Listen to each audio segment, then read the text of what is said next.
I still remember standing there at the carousel in Lisbon's airport, watching the same few bags go round and round. Mine wasn't there. Not after 10 minutes. Not after 20.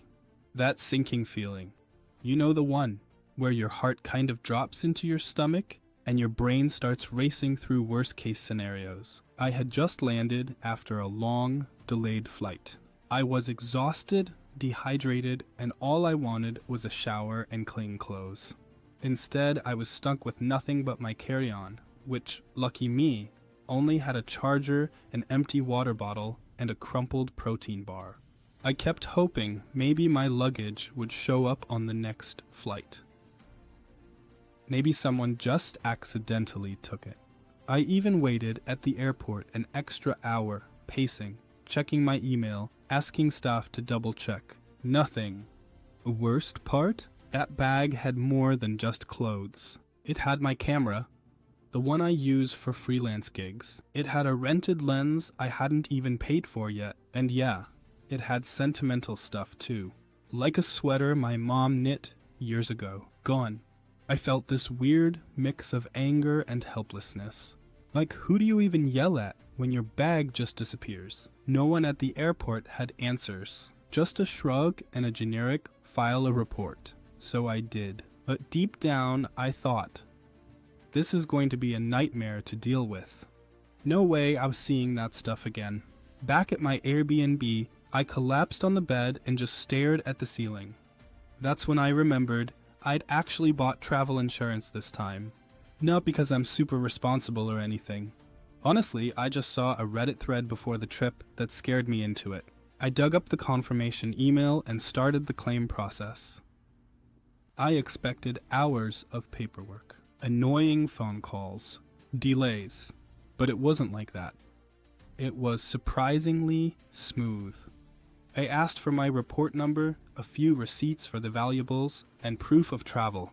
I submitted what I had, which, thankfully, I'd photographed beforehand like a paranoid nerd.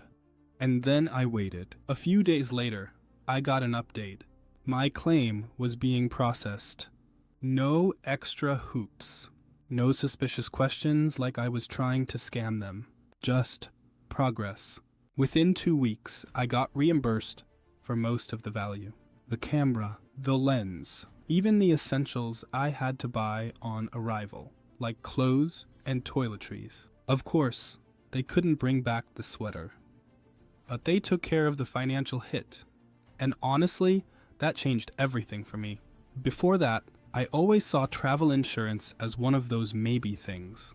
Like, yeah, maybe I'll get it if I'm going somewhere risky. But this wasn't Everest.